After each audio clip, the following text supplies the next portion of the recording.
Hoje no Cartório Contemporâneo.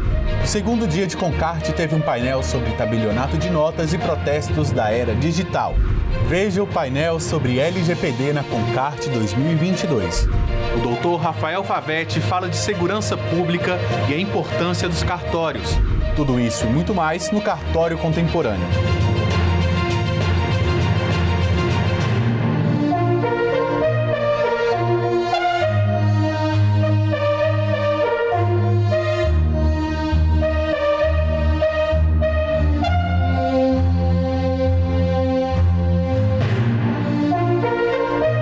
O segundo dia de Concarte teve um painel sobre tabelionato de notas e protestos da era digital e ocorreu com a mediação do presidente da Anoreg RN e tabelião de notas e protestos do Rio Grande do Norte, Airene José Amaral de Paiva, e com a participação das autoridades, presidente do CNB Paraná, Daniel Drissen Júnior, tabelião de notas de Belo Horizonte, Maurício Leonardo, e o gestor de tecnologia da informação do IEPTB, Luiz Paulo Souto.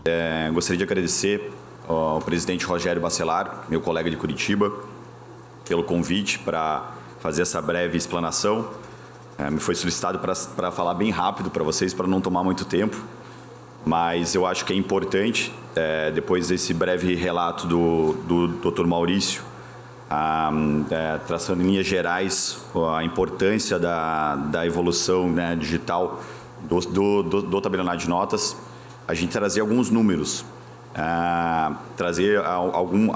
explicar alguns itens da plataforma do e-notariado, trazer em linhas gerais no Brasil e alguns números aqui do estado do Ceará, contar um pouco da minha experiência no Paraná também e explicar para vocês a importância de a gente utilizar essa ferramenta cada vez mais, porque ela de fato é o futuro do notariado no Brasil. Então já faz parte do nosso dia a dia, como deve fazer parte do dia a dia de muitos colegas notários aqui do Ceará. Mas eu acho que é bem interessante a gente trazer esses números para vocês verem a relevância dessa plataforma. Então, na plataforma do e-notariado, desde junho desse ano, com o lançamento do último módulo, que é o e-Note Assina, nós temos todos os serviços notariais do Brasil, de alguma forma, inseridos nessa era digital. Seja com um serviço exatamente igual ou um serviço similar ou correspondente, como é o próprio caso do e-Note Assina, que eu vou explicar para vocês. Mas as escrituras públicas eletrônicas nós já fazemos desde maio de 2020, então ali no início da pandemia, e esses números só aumentam.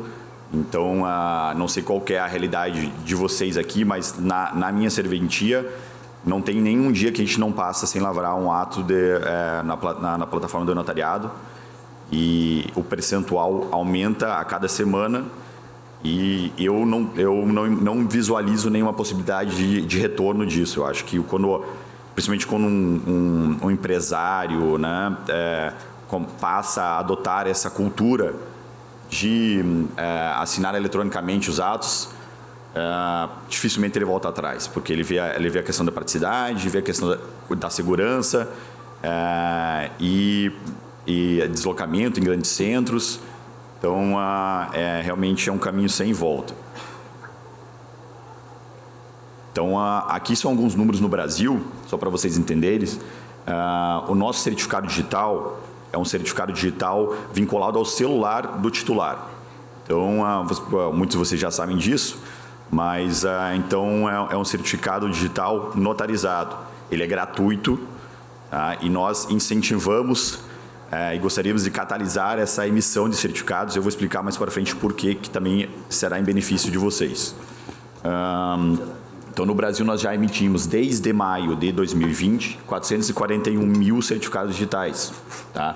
E você pode ver pela evolução que o número, mês a mês, aumenta, e a tendência é aumentar cada vez mais. Aqui no estado do Ceará, nós temos 6 mil certificados emitidos, 107 autoridades credenciadas, ou seja, 107 cartórios credenciados a fazer esse serviço. E desses 107, 101 já emitiram um certificado. É um número relevante, mas são números que eu acredito que ainda possa melhorar aqui no estado do Ceará, porque a ideia é que todos os cartórios sejam autoridades, né, emissoras de certificados digitais e todos, de fato, emitam esse certificado. Esse número eu acho um número bem relevante. Esse é o número de atos protocolares lavrados na plataforma do e-notariado desde maio de 2020. Então, nós temos mais de 412 mil atos, sendo aproximadamente 320 mil escrituras e aproximadamente 90 mil procurações. Cada ato desse, ele é lavrado no sistema do e-notariado, tem pelo menos uma videoconferência correspondente, que é salva na nuvem. Então, você imagina o tamanho do servidor, o tamanho da plataforma, o tamanho do sistema que nós temos que ter, que o Conselho Federal do Colégio Notarial tem que fazer a gestão disso. Então, é algo assim, realmente gigantesco, mas que nós estamos preparados para aumentar ainda mais essa demanda de atos protocolares. Então, vocês podem ver também que a evolução da quantidade de atos praticamente só aumenta, tá? Então, os últimos meses são os maiores números possíveis. Aqui no estado do Ceará, nós temos também um número relevante, são quase 6 mil atos protocolares, mas pela representatividade do estado do Ceará em termos nacionais, a gente acredita que isso também pode aumentar, tá? Então, são 111 cartórios cadastrados, né? Quase 4 mil escrituras e 2 mil procurações. Então, essa é só um retrato. A gente tirou um retrato do dia 16 de agosto de 2022. Só para vocês terem uma noção de quantos atos são praticados por dia nesse sistema. Então, naquele dia, no dia 16, nas últimas 24 horas anteriores, 8 mil atos. E aqui são os cartórios credenciados para fazer a assinatura digital eletrônica, que é o e-Note Assina, tá? Então, tem 1.277 cartórios cadastrados. Esse é o último módulo do e-notariado, que foi lançado em junho. Então, até convoco os colegas aqui do Ceará e também de outros estados que ainda não se credenciaram a fazer isso, porque aquele cartório que emitiu o certificado digital, ele vai ter exclusividade por 3 anos nos atos do e-Note Assina que aquele cliente faça no nosso portal. Então, por isso que é importante você emitir o certificado digital. O certificado digital é gratuito. Muita gente fala assim, mas por que o certificado digital é gratuito? Qual que é o benefício que eu vou ter que fazer? Eu tenho que fazer esse trabalho aqui de emitir esse certificado digital e não vou ter nenhum benefício. Então, aqui está o benefício. Foi lançada uma plataforma do e-Note Assina, que se você já emitiu aquele certificado ou se vier a emitir esse certificado digital, você vai ter exclusividade sobre os atos praticados por esse cliente, no mínimo em 3 anos. Então, como o nosso certificado digital ele é vinculado ao celular pessoal, não tem aquela questão de você deixar com o contador e tal, então tem essa questão de segurança que é muito relevante. Mas, além disso, se a pessoa perdeu o celular, tiver que trocar o celular, tiver que emitir um novo certificado, se essa pessoa já emitiu um certificado no seu tabelionato, ela só vai poder fazer um novo nesse período de 3 anos, nesse seu tabelionato. Então, é uma regra para incentivar as pessoas a emitirem o certificado. Então, às vezes, você tem a pessoa nem vai fazer escritura no seu cartório, vai fazer escritura no cartório do outro estado, mas precisa fazer um certificado digital. E para você é gratuito. Você fica, mas por que eu vou fazer esse certificado gratuito? Então, aqui está um bom motivo para você fazer, porque você vai ter exclusividade sobre os atos utilizados por esse cliente na plataforma do e-Note Assina. E aqui é o CCN, que eu acho que é o número mais relevante que a gente tem hoje.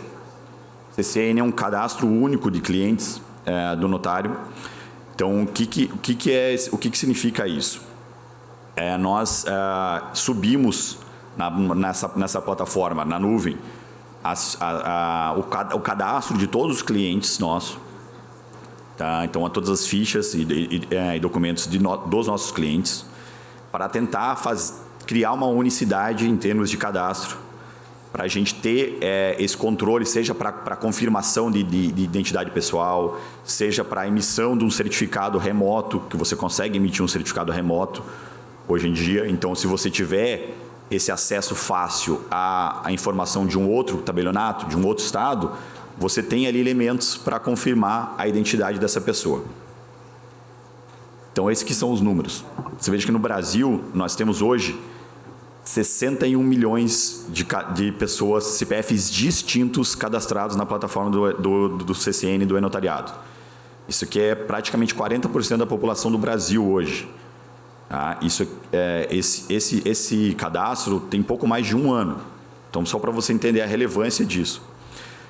Eu fiz uma palestra em Maringá há 40 dias atrás e pediu, na época, os dados atualizados do Colégio Notarial para falar isso que eu estou falando aqui para vocês. 40 dias atrás, esse número era 59 milhões. Então, em 40 dias, esse número subiu 2 milhões, o que é um número extremamente relevante. Aqui no Ceará, também são números expressivos. Você vê que são quase 2 milhões de CPFs distintos. Tá? Então, a diferença entre um número ali e outro que é 1,7 milhão de CPFs distintos e 2,3 de cadastro. Então, alguns cadastros se repetem. Mas, mesmo assim, é um número relevante, cerca de 20% da população do Ceará. E no Brasil, nós temos um percentual ainda maior, que é aproximadamente 40%. Então, também dá para aumentar esse percentual aqui no estado do Ceará. Então, eu queria passar assim, um breve relato sobre esses números para falar para vocês da importância do Colégio Notarial Estadual e gostaria de exaltar assim, o trabalho do Conselho Federal, que faz em Brasília. Esse é o prédio da sede do Conselho Federal. É uma sede nova, robusta, com bastante funcionário para auxiliá-los nessas emissões e utilização do sistema do e-notariado e os seus diversos módulos. Então, utilizem esse serviço, utilizem o Conselho Federal para tirar as dúvidas, para fomentar a emissão de certificados, porque só com números ainda mais robustos, mais relevantes do que esses que eu passei para vocês, é que a gente vai conseguir ter uma relevância maior no mercado. Então, institucionalmente, quando a gente vai quando a gente vai conversar com uma instituição financeira ou algo do gênero, são esses números que eles analisam. Então, quanto mais atos digitais a gente fizer, mais cadastros a gente tiver, mais força a gente tem como classe para continuar sobrevivendo nessa era digital. Então, aqui são só alguns retratos da sede do Conselho Federal, mas só para vocês entenderem o tamanho do sistema que a gente está tentando gerir. Né? Então, esses são os canais de atendimento. E, como eu falei para vocês, a importância do Colégio Notarial Estadual. Então, eu me coloco à disposição do pessoal do Colégio Notarial aqui do Ceará para a gente fomentar novamente essa atividade do colégio, falar um pouco sobre a nossa experiência no Paraná, ajudar naquilo que a gente fez, de maneira correta. O Dr. Maurício também, do Conselho Federal, utilizem essa ferramenta, estejam perto do Conselho Federal, porque a padronização desses atos digitais no Brasil é a solução para a gente continuar evoluindo e continuar com esses serviços à nossa disposição. Muito obrigado.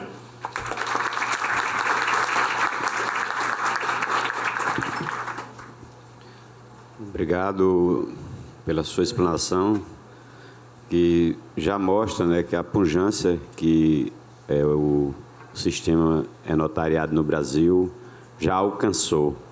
E, com certeza, a gente está batendo na tecla. No estado do Rio Grande do Norte, a gente tem incentivado os colegas a aderir ao sistema. E os que aderiram desde o início, foram na construção, estão dando resposta positiva para a sociedade.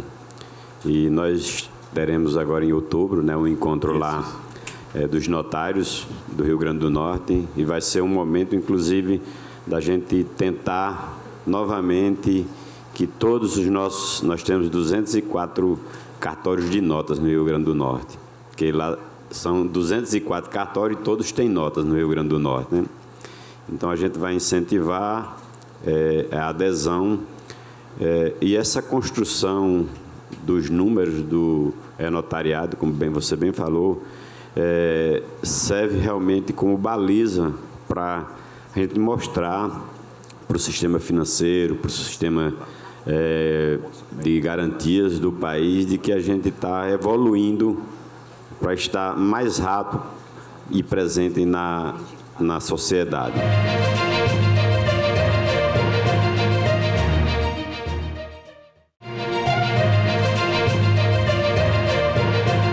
O terceiro painel da Concart 2022 tratou de Lei Geral de Proteção de Dados e Cartórios, com a presença do presidente da Anoreg Ceará, Cícero Mazzutti, o advogado e professor da Fundação Getúlio Vargas, Dix Mibalini Neto, e o tabelião de protestos de São Paulo, Mário Camargo. Abrimos aqui para um espaço aqui para quem tiver alguma pergunta que quiser fazer. Eu sei que... Olha lá, ó. Temos... O Elias também.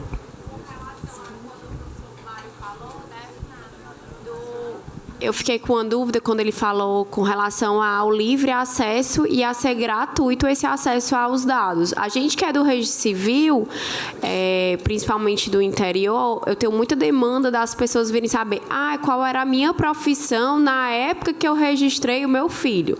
Se eu for liberar esse acesso, eu estou perdendo uma certidão de InterTO. Né? Assim, eu posso dar essa informação de forma gratuita. Eu tenho a obrigação, na verdade, de dar essa informação de forma gratuita, sem ser por certidão. Como é que você chama? Débora. De onde? Sou do cartório de Sucatinga, Beberibe, Ceará. Daqui, Ceará. Ótimo. Débora, você é obrigada a fornecer essa informação.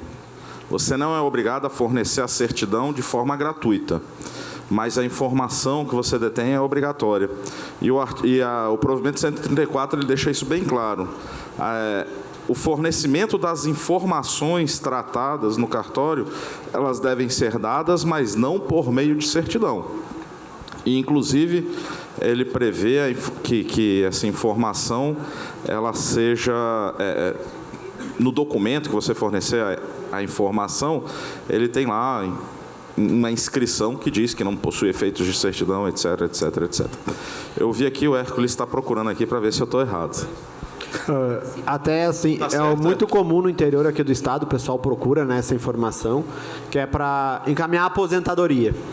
Então, o pessoal às vezes manda um e-mailzinho, qual é a minha profissão? Ou liga no cartório, eu só quero saber a minha profissão. Às vezes isso é uma informação que tu dá até verbalmente para ele, ele já está satisfeito, porque na eventualidade daquela informação servir para ele, ele vai ter que solicitar a certidão, né? Não vai dar, certifico que a profissão do fulano é tal. Se tu disser certifico que é uma certidão, né?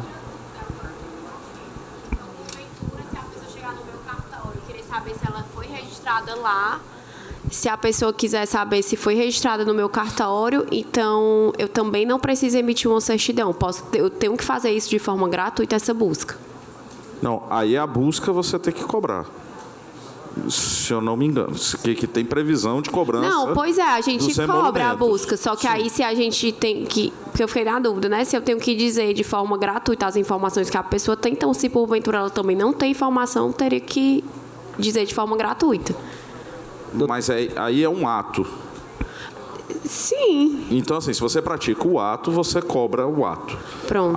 Aí a busca é um ato que você está lá, tem lá a previsão na sua tabela, você tem que cobrar. Porque eu acho que a diferença está no fato de chegar lá e dizer, eu fiz o registro do meu filho, está aqui, eu só quero saber lá dentro do registro qual é a minha profissão que está lá. Agora, diferente é ela chegar e dizer, eu quero saber se essa pessoa foi registrada, se eu fui registrado aqui. Aí é uma busca.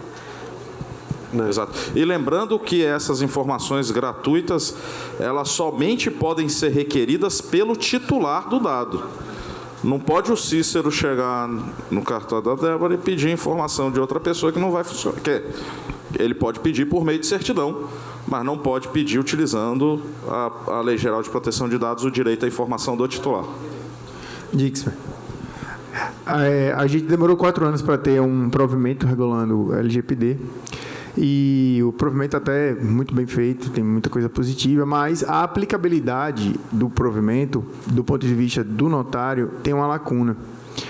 ao meu ver, e aí eu queria ouvir a sua experiência como advogado, é que a gente pode implementar todas as políticas que estão ali previstas, mas a gente não tem como confirmar que todas elas foram implementadas a um tempo correto. Eu acho que carece, inclusive, tem vários presidentes da Noreg aqui, carece, inclusive, da gente ter uma certificação nesse quesito, nesse olhar, para que a gente, enquanto um sistema único, se observe que cumpriu todos aqueles requisitos necessários e tem até um elemento de prova que aquilo ali está implementado. Ótima pergunta, ótima. Elias. Ele não pedia para ele identificar, mas ele é Elias de... Eu sou Elias Alquerque e sou de um cartório de Russas, um pequenininho. Um pequenininho de Russas, Ceará. Então, Elias, excelente pergunta. A Lei Geral de Proteção de Dados ela está em vigor desde 2018, com exceção de alguns dispositivos, e desde então você tem que cumprir, inclusive cumprindo todas essas necessidades da adequação e tudo. Se você não cumpriu antes, você estava descumprindo a lei. Ela não tinha punição administrativa, mas teve empresa que já foi condenada por danos morais em razão de não cumprir a Lei de Proteção de Dados. Não, então, empresas já foram condenadas por indenização moral, por não cumprir a Lei de Proteção de Dados, mesmo a parte das sanções não está vigente, que só começou a vigir em 2001, em agosto de 2021, desculpa. Então, assim, a lei está vigente, né? Um cartório de São Paulo, ele foi condenado justamente, mesmo antes de existir a regulamentação da lei. Então, assim, a obrigatoriedade tem, a regulamentação serve para quê? É mais para ajudar a gente a cumprir a lei, né? Ou a condenar. Não, mas mais para ajudar. Pelo menos você sabe o que você tem que fazer, né? E é essencial, como o Elias falou, a atividade notária de registro não é um cartório, é um sistema. E se um cartório falha o sistema. Se 2 cartórios falha o sistema. Se 3 cartórios falam, já é o sistema notariado de registro que viola a Lei Geral de Proteção de Dados, né?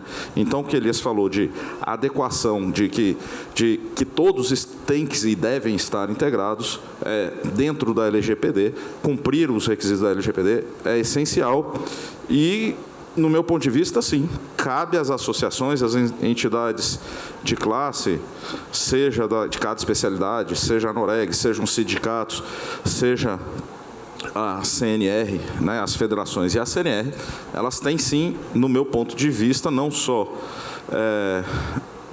a responsabilidade, mas como obrigação de auxiliar os cartórios nisso, sem a menor dúvida. Até a própria Corregedoria aqui do Estado, quando editou o provimento 12, agora em julho, tanto quanto o CNJ, eles delegam, né, atribuem ou dão autorização, né, para que as entidades de classe trabalhem com essa parte, inclusive auxiliando com relação aos encarregados, né, ao encarregado de dados. E também até, eu acho que o bom é um treinamento para padronizar dentro do Estado. Não que cada colega não possa fazer o seu, mas a gente tem consciência, né, que a realidade do Estado aqui, ela demanda um auxílio das entidades que têm condições de arcar com isso, né? De todos os estados. E se ele é presidente da Noreg, viu? Cobrem dele. Mas assim, é uma realidade. O Elias participou aqui, a nossa composição de chapa na nossa concorrência que teve aqui, né? Enfim, a gente entende a demanda, né? Como eu digo, minha mãe já tem um cartório deficitário e teve um cartório deficitário na época que não havia ressarcimento do registro civil. Até a criação da lei, que daí, 9.000 e pouco lá, que daí começou a haver houve a gratuidade, depois, em 2000, com a lei de emolumentos, é que se criou a compensação, né? Então, mas ela trabalhou esse período trabalhando de graça mesmo, né? Era pagando para trabalhar. Então, a gente sabe as agruras que se passa, e aqui do Ceará, a gente sabe, do Ceará e grande parte do Brasil, né? Então, como presidente hoje, a gente tem uma obrigação com esses colegas, né? Inclusive, até a Noreg do Ceará vai promover agora um curso pela Noreg, onde a gente vai procurar disponibilizar material de apoio para que os colegas possam implementar nas serventias a LGPD. E a Enor, isso, né, Fernanda? A Enor tem um curso de LGPD disponível, né?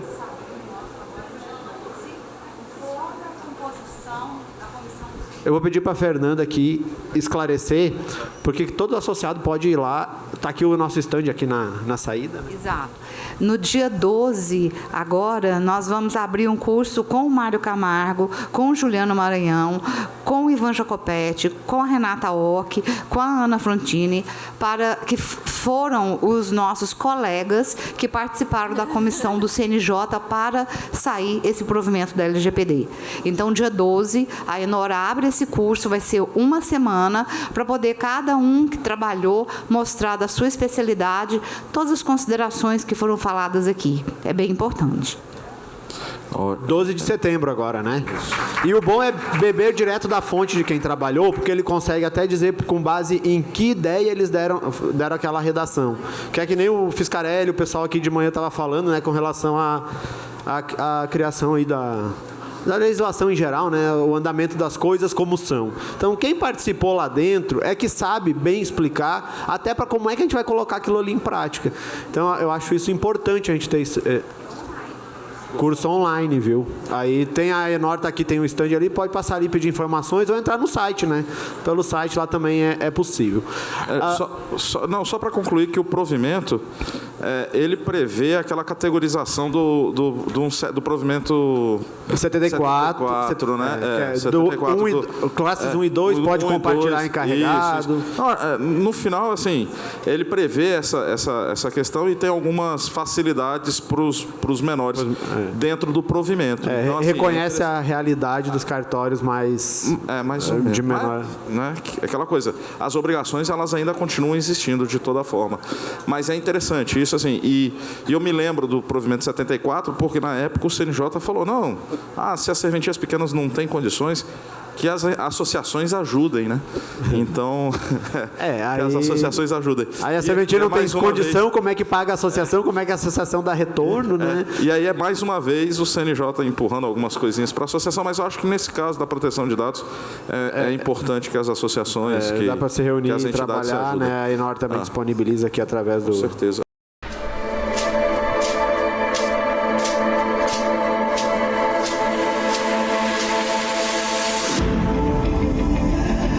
Os caminhos que percorremos em nossas jornadas diárias precisam ser seguros e planejados. A CNR, Confederação Nacional de Notários e Registradores, atua na defesa dos interesses dos notários e registradores, sendo reconhecida como um instrumento efetivo de justiça, equidade e organização social. Através dos cartórios, nós confiamos certidões, contratos, bens e diversos outros serviços que nos possibilitam trabalhar e viver resguardados pelas leis. A CNR representa estes profissionais e atua na defesa dos interesses dessa classe. Além disso, busca a integração das federações e sindicatos para garantir uma categoria sólida e moderna. A entidade mantém o programa Cartório Contemporâneo em rede aberta na TV Justiça, onde notários, registradores e juristas, além de outras autoridades importantes, apresentam informações, esclarecimentos e educação sobre a atividade notarial e registral para a população brasileira.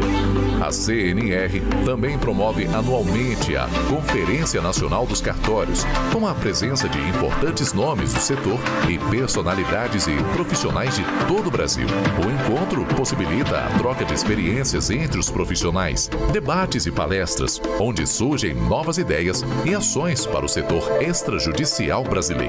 Além disso, a Confederação disponibiliza aos seus associados a ENOR, Escola Nacional de Notários e Registradores, com o objetivo de formar profissionais, promover cursos de capacitação e proporcionar oportunidades para o setor.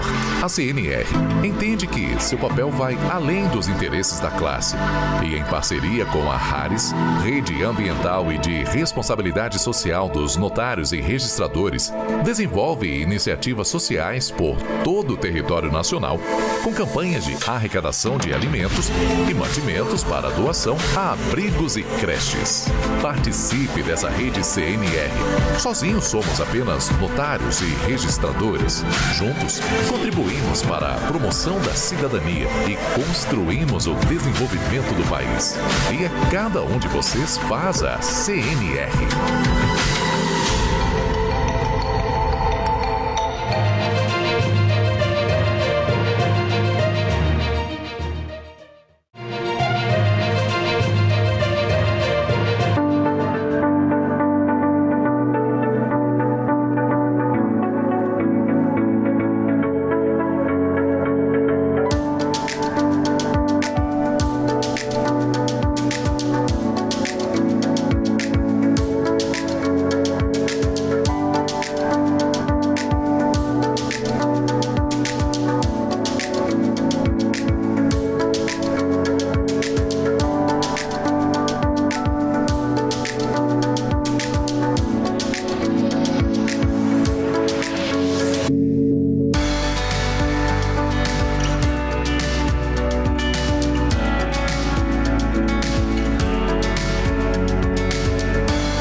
Veja alguns trechos do painel.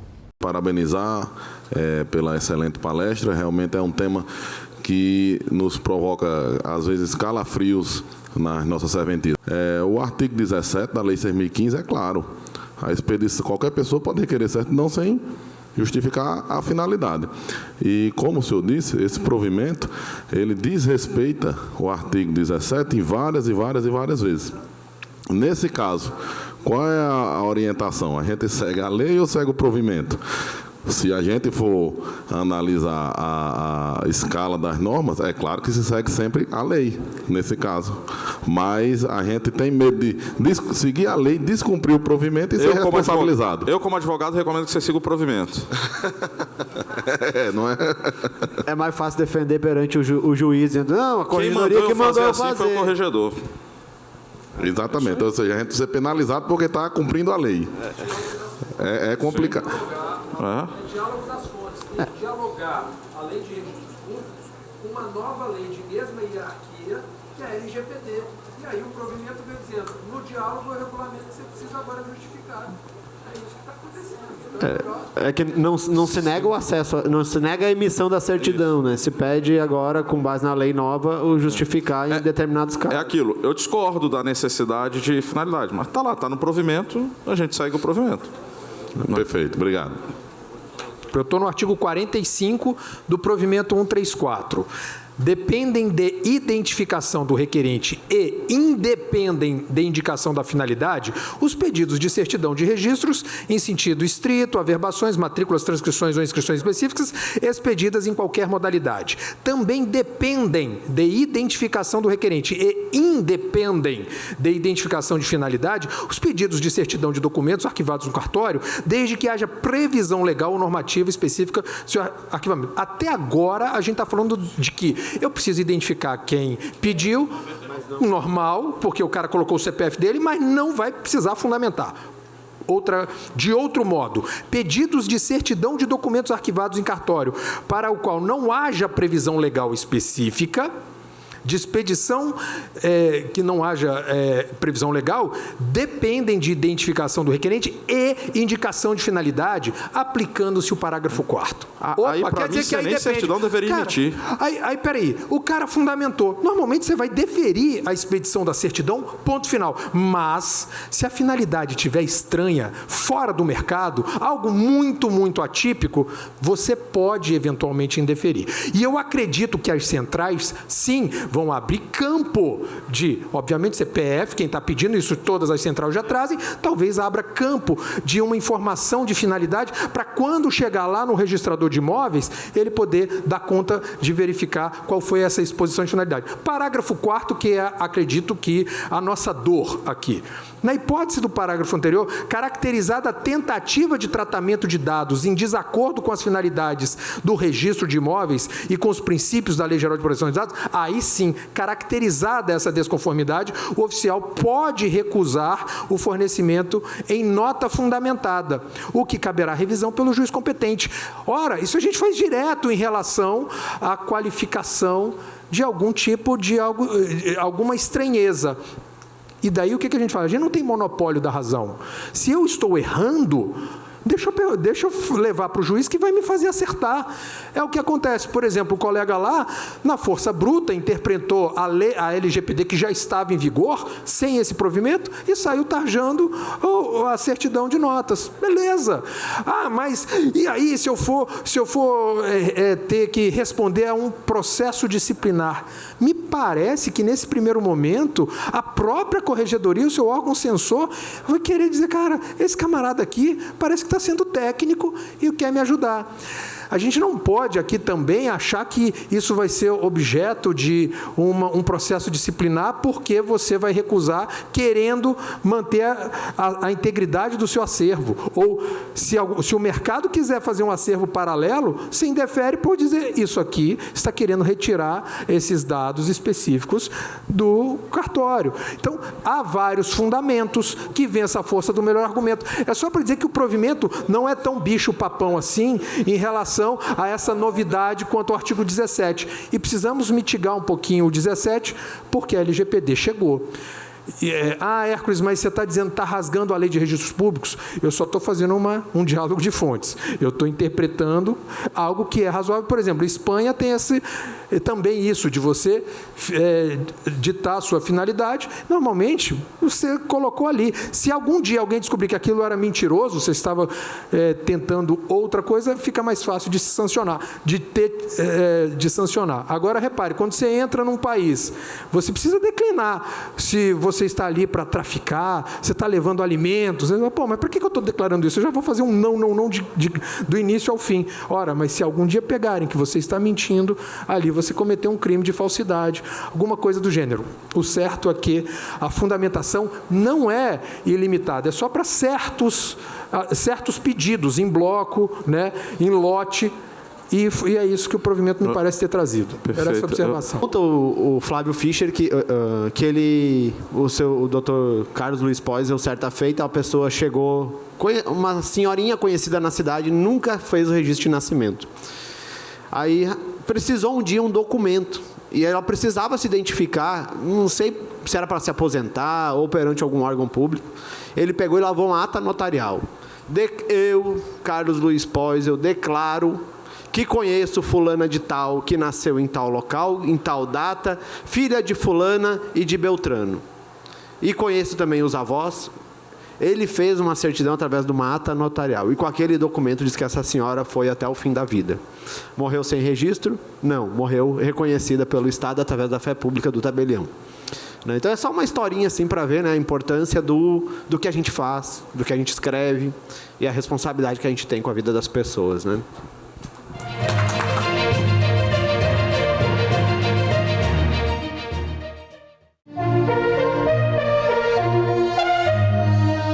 O convidado de hoje é o Dr. Rafael Favetti. Advogado e cientista político, ele foi assessor de ministro no Supremo Tribunal Federal, consultor jurídico do Ministério da Justiça e secretário executivo da pasta, chegando a assumir interinamente o cargo de ministro.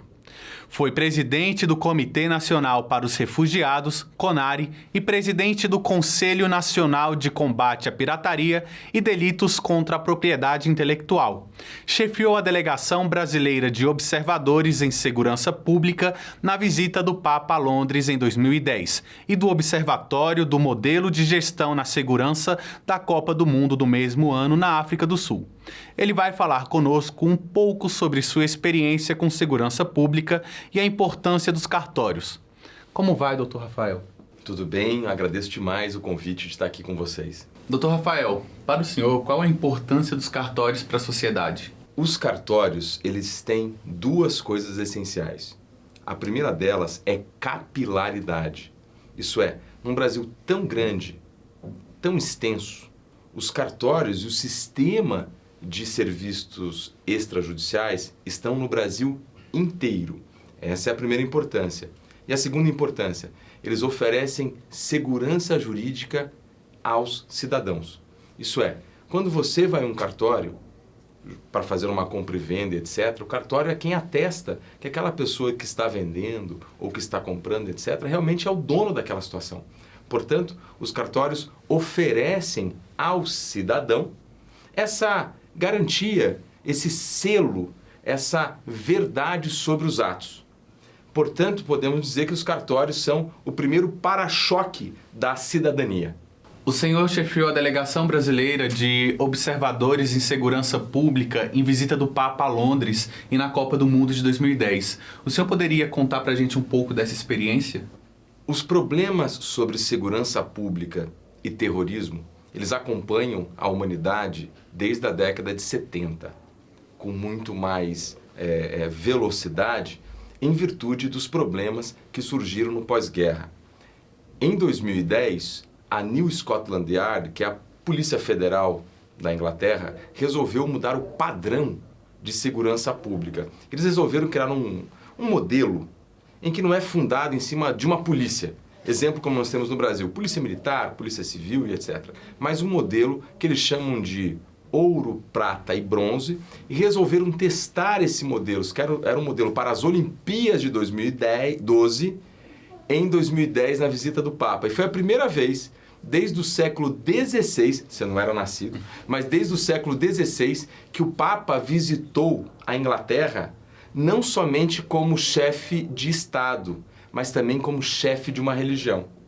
Então, era muita expectativa da New Scotland Yard para que aquele modelo desse certo. E, aliás, foi um modelo usado posteriormente para a Inglaterra como modelo básico de segurança pública. Infelizmente, no Brasil, nós não adotamos esse modelo, até porque nós não temos um modelo pretérito a ele, que é o modelo chamado de Fusion Center de comando e controle. Ainda estamos no Brasil numa discussão da década de 30 sobre polícia judiciária, polícia ostensiva. Em outras palavras, nós estamos uns 100 anos atrasados.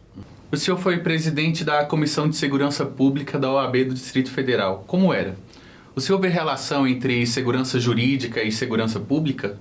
É preciso dizer que as OABs do Brasil, elas têm uma comissão permanente, que é a Comissão de Direito Penal e também as comissões dedicadas aos presos. Mas pouco se fala de comissões de segurança pública, isso não é comum.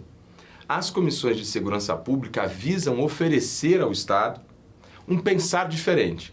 Claro, um pensar com olhos da advocacia, mas um pensar diferente sobre o problema de segurança pública.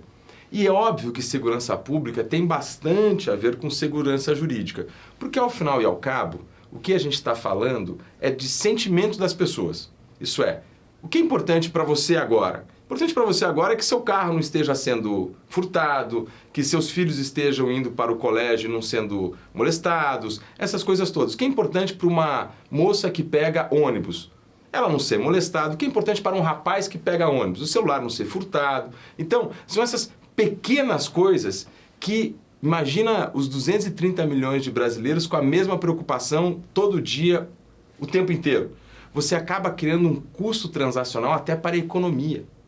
Logo, a segurança como um todo, e a segurança pública e depois a segurança jurídica, oferecem um certo tipo de tranquilidade ao cidadão, ok? Para ele pensar na cauda do tempo e se projetar na cauda do tempo para ter o seu arquétipo de futuro. Em outras palavras, você já ouviu falar nisso, como empreendedorismo e essas coisas todas. Só que tudo isso tem uma base. A base é justamente esse sentimento de confiança que você tem no futuro. A religião também é isso de fé. Atualmente, o senhor desenvolve pesquisa na área de mito jurídico. O que é um mito jurídico? Super interessante a sua pergunta. Mito jurídico é um conceito que eu estou tentando construir, derivado de um conceito de mito político, aliás, de um pensador francês chamado Georges Sorel. A ideia básica é que o Estado de Direito, ok? Ele é uma planificação da nossa razão, né? O que é a Constituição? O que são as leis? Por que a gente vai ao cartório? Certo? Tudo isso deriva da nossa razão. Nós tentamos racionalmente colocar alguma coisa no papel, etc., que nos dê segurança e por aí vai. Logo, a base do Estado, a base do direito é a razão. Ok?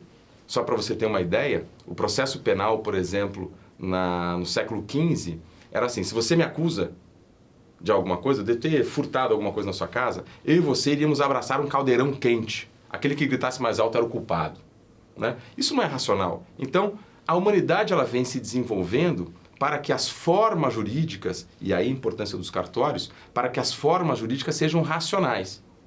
Ok? O que eu pesquiso é que ainda há um espaço, mínimo que seja, há um feixe dentro do que nós chamamos de dogmática jurídica, há um feixe em que a razão não consegue atingir. E esse feixe ele é dominado pelas emoções. Então, por exemplo, eu torço para um time chamado Coritiba Futebol Clube, que, aliás, é o time do presidente da CNR, o Dr. Rogério Bacelar. O rival do meu time chama-se Atlético Paranaense. É um amontoado que existe lá no Paraná, que a gente fala carinhosamente um amontoado, no bom sentido, porque ele é meu rival. Veja, se eu chegar para você e falar assim, você é um atleticano, eu estou depositando emoção aqui. Ok? Essa qualidade emotiva, certo? Que vale para um jogo de futebol, que vale para a mesa de bar, que vale para brincadeira, como nós fizemos aqui, ela não vale para o direito, ela não vale para o cartório, ela não vale para o Estado. ok? Então, o que eu pesquiso há feixes, há lacunas dentro do Estado, dentro do direito, dentro da razão, em que esses sentimentos eles surgem. Né? Todo cartorário que está nos vendo agora, e todo cidadão que está nos vendo agora, sabe que às vezes nós tentamos levar essa parte emotiva para dentro do cartório, para dentro de um contrato, para o direito. E qual é a tarefa do direito, qual é a tarefa do cartorário? É tentar tirar essa emoção para ficar com a razão. Essa é o grande tema que eu pesquiso hoje. Dr. Rafael, muito obrigado. Seja sempre bem-vindo ao Cartório Contemporâneo. Muito obrigado a você e a todos que nos viram ou ouviram. Se você tiver alguma dúvida ou curiosidade sobre as atividades dos cartórios, mande-nos sua pergunta para o e-mail tvcartorios@cnr.org.br. A sua pergunta poderá aparecer aqui no programa.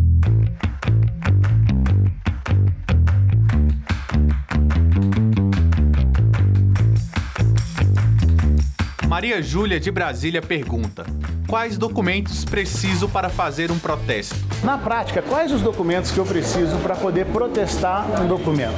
Para isso, basta você comparecer ao Instituto de Protesto da sua cidade, munido dos documentos de crédito.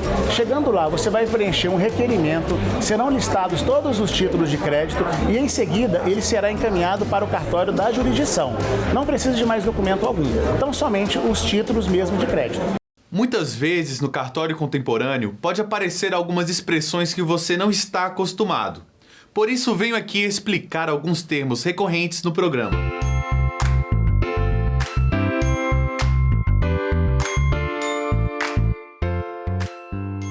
O testamento é o documento que define o destino dos bens de uma pessoa após o seu falecimento.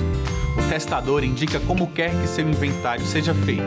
Para os que possuem herdeiros necessários, que são descendentes, ascendentes ou cônjuge, o testamento só pode versar sobre 50% do seu patrimônio, devendo o restante seguir a forma prevista em lei.